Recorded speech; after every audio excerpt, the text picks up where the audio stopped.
Si podemos ver los monitores, el tema que nos ocupa es el sistema acusatorio de la teoría del caso a la gestión del caso. Para ello, y ruego pasar al siguiente cuadro de PowerPoint, por favor. Muy bien. El punto de partida es que el proceso penal es un sistema teleológico, o sea, ha sido diseñado para alcanzar fines, objetivos o metas. Tales fines, tales objetivos, en principio los encontramos en el 20 constitucional, apartado A, primera fracción. Ustedes recordarán que el 20A, primera fracción, nos dice que son objetivos del proceso penal: esclarecer los hechos, proteger al inocente, que el culpable no quede impune y que los daños se reparen. De esas 4 metas, quisiera yo resaltar la primera mencionada, es decir, que el marco del proceso penal es para analizar hechos. Con independencia, señores, de nuestro timbre de voz, nuestra personalidad, si somos extrovertidos o introvertidos, ninguna decisión ajena a hechos probados tendrá validez. Pero de esas metas quisiera también complementar con lo que señala el artículo 2 del Código Nacional, que a fines de septiembre e inicio de octubre van a entrar en una importante ciudad de aquí del estado de Jalisco. Y es que el artículo 2 del Código Nacional señala que también el proceso penal sirve para resolver el conflicto, que fue uno de los primeros cuadros que aparecían en los monitores. Esto es interesante porque por siempre hemos entendido el proceso penal como el marco para aplicar penas. El Código Nacional extiende dicha finalidad capaz a uno de los objetivos más generales de todo el derecho, que se ya ha citado, resolver el conflicto. Pero si se han podido percatar, esta primera idea de que el sistema es teleológico tuvo como primera referencia el marco constitucional. En tal sentido, si observamos la parte superior del monitor, verán de que el proceso penal necesita generar la denominada lectura constitucional. Es decir, señores, en estos momentos donde van a escuchar la opinión A de un profesor X o la opinión B de un profesor Y, lo más importante es que dichas opiniones partan de una interpretación constitucional. Si no conocemos bien nuestra Constitución Federal, vamos a ser como la hoja que es llevada por el viento a cualquier tipo de lugar. Y eso sería fatal para la dinámica del sistema.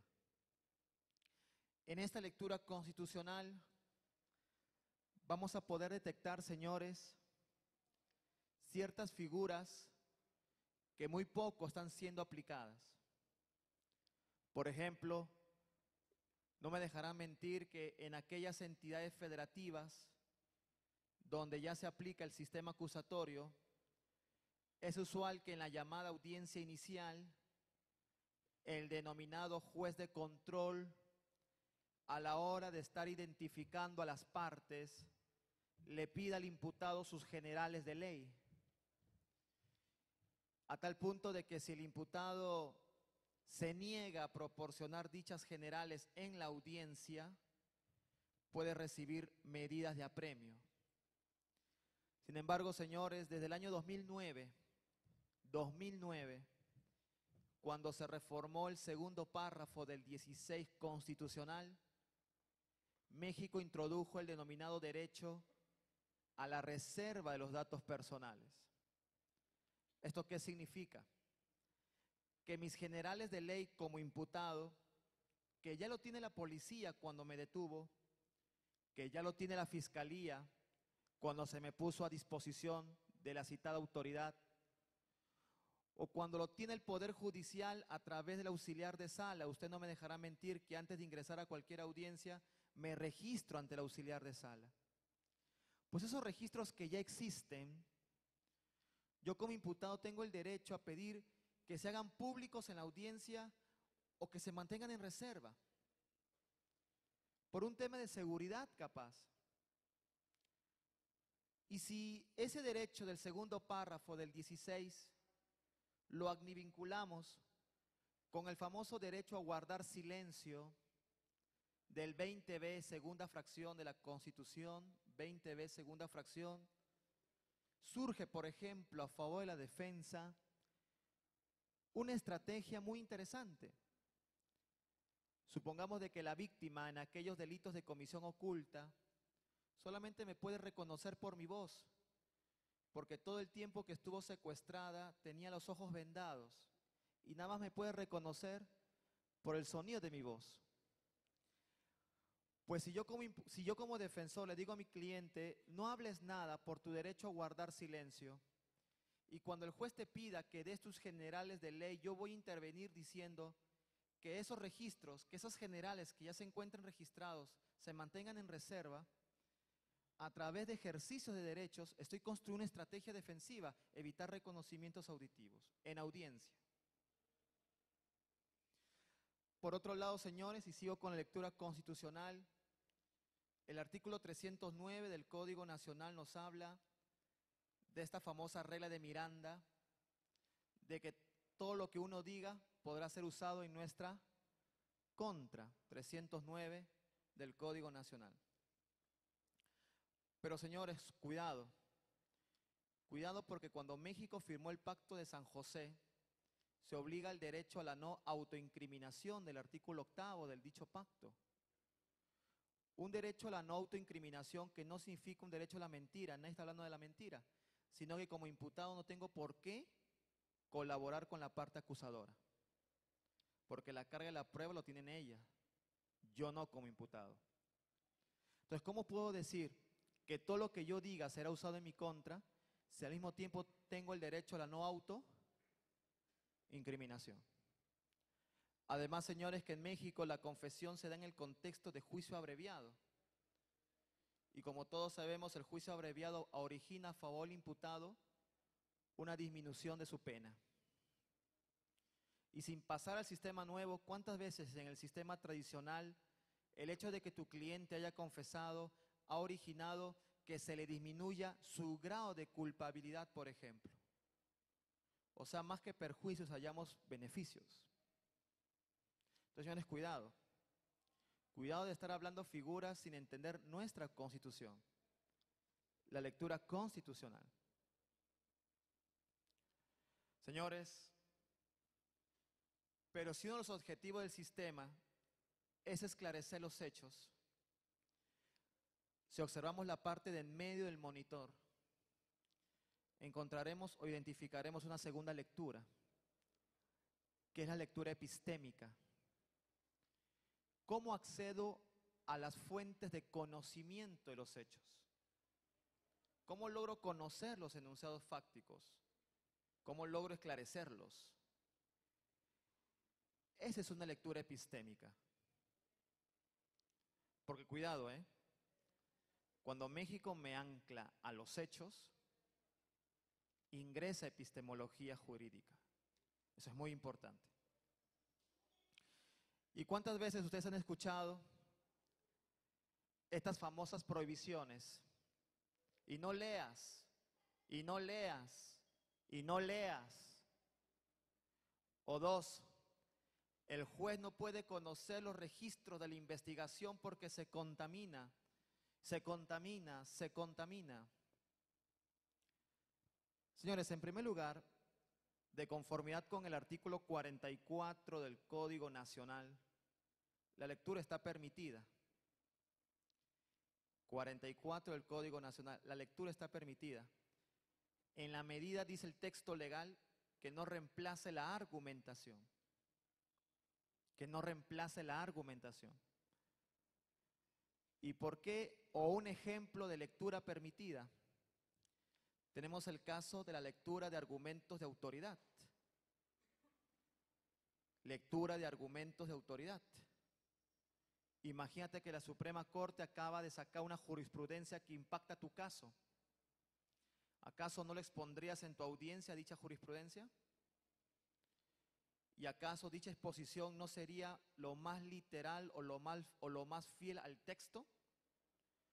Pues estoy leyendo como argumento de autoridad. O un artículo de la Constitución, o un artículo del Pacto, o una sentencia de la Corte Interamericana. En la medida, dice el 44, que no reemplace el argumento. Y en cuanto a que el juez no puede conocer los registros de la investigación, cuidado. Número uno, porque ni en la Constitución Federal ni en el Código Nacional hayas semejante prohibición.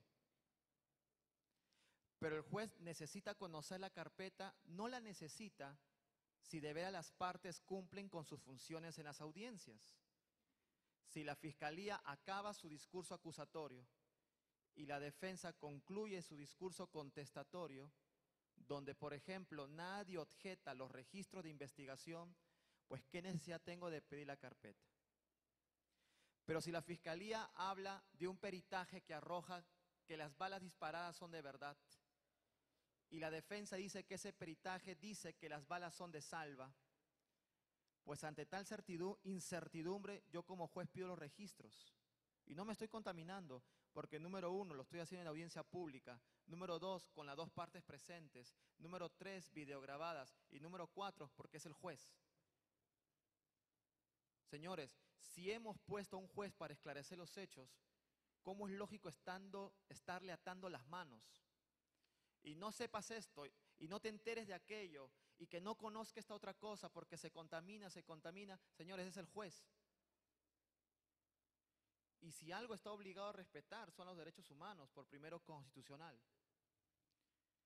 Entonces, señores, no te engañes, no hay ninguna prohibición de que el juez conozca la carpeta. ¿Lo necesita? No, si las partes cumplen con sus discursos. Es un tema de necesidad, no de prohibición. Y perdóname, para proteger derechos humanos, un juez que mete sus manos es importante. Cuidado que nos hemos llenado de fantasmas olvidando la lectura epistémica. Pero también, señores, si observamos la parte inferior del monitor, encontramos una tercera lectura, que es la lectura ética. Muchas veces olvidada, porque lamentablemente nos gustan ciertas frases rimbombantes para acaparar los aplausos del auditorio, como por ejemplo, construye la verdad sobre la base de mentiras. Falso. Objeta por objetar, así interrumpes el ritmo del interrogador. Falso. El policía miente, el fiscal miente, el defensor miente, todos mentimos. Perdóname, pero si todos mentimos, entonces el juzgador tiene dos opciones. O es un niño que se deja engañar, o es un corrupto. ¿Con cuál de esas dos etiquetas nos quedamos? Señores, tenemos que volver a una lectura ética del proceso penal. De veras, porque el mensaje constitucional es claro: esclarecer los hechos con respeto a los derechos humanos. Y es una carga que no solamente lo tienen los jueces de control en el nuevo sistema, sino también los jueces de instrucción en el viejo sistema. Eso es muy importante. Pero lamentablemente, señores, como país nos hemos llenado de una capacitación errada, creyendo que con golpear la mesa, con tirar la silla, con gritar más fuerte, seremos capaces de ganar un litigio. Eso es falso. Y a tal punto que nos hemos llenado de formulismos innecesarios. Pretendemos conocer el sistema acusatorio viendo las películas de Legalmente Rubia 1 o 2, Mi Primo Willy y cosas así. Y qué triste, de veras qué triste. Cuando a mí me tocó el caso de Fujimori, los temas eran probar autoría mediata en aparatos organizados de poder en delitos de lesa humanidad. Y por más legalmente rubia uno o dos que tú veas, no vas a hallar la respuesta. Así de sencillo. No es que no creen las formas. Claro que hay formas interesantes. Si vemos el siguiente cuadro, por favor, otra vez clic. Desde la Constitución identificamos formas válidas. Una primera forma válida es para proteger derechos humanos. Cuando, por ejemplo, el primer párrafo del 16 constitucional regula los llamados actos de molestia. Una segunda forma válida es para evitar abusos de los órganos de investigación, llámese fiscalía o policía. Cuando, por ejemplo, el 14º párrafo del 16 constitucional nos dice que será el juez de control quien autorice providencias precautorias, medidas cautelares y técnicas de investigación que vulneren derechos humanos. Así evito abuso de fiscalía o de policía. Y la tercera forma es para controlar excesos en la función del juez.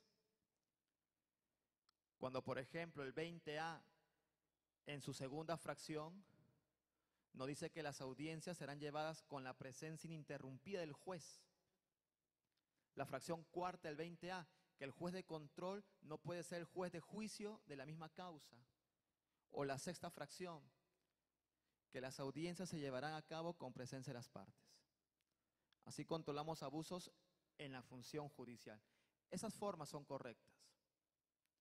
Pero si observas la parte inferior del monitor, vas a ver un listado de formulismos tontos, de formulismos innecesarios. Por ejemplo, defensor, ya no me puedes dar tus argumentos de libertad. ¿Cómo que ya no te puedo dar mis argumentos de libertad? Ya no puedes darme tus argumentos de libertad porque me dijo el ingeniero del sistema que se acabó el CD y tenemos que comprar otro CD en blanco. Entonces, mientras compro el CD en blanco, vamos a suspender la audiencia. Pero son argumentos de libertad, es que no hay CD. Cuando el artículo 61 del Código Nacional nos dice que las audiencias se registrarán por cualquier medio, porque el tema es decidir, el tema es resolver. Otro formulismo innecesario. Señor defensor o señor fiscal, no estás interrogando con la técnica correcta, entonces ya deja de hacer preguntas. Un juez orientado a esclarecer hechos, ahora preocupado en técnicas. Cuando el artículo 372 del Código Nacional nos dice que el juez debe abstenerse de interrumpir los interrogatorios, salvo si media objeción fundada de parte. Entonces, señores, cuidado.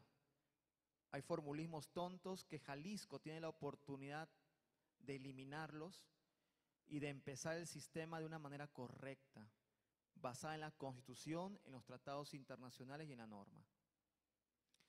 Pero, señores, siguiente cuadro. Siguiente cuadro, por favor.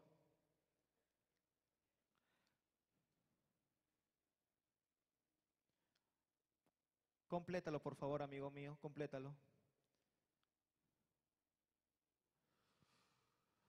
¿Cómo esclarezco los hechos? ¿Siempre con el juicio oral? La respuesta es que no. En la Constitución Federal tenemos diferentes opciones para esclarecer los hechos y resolver el conflicto.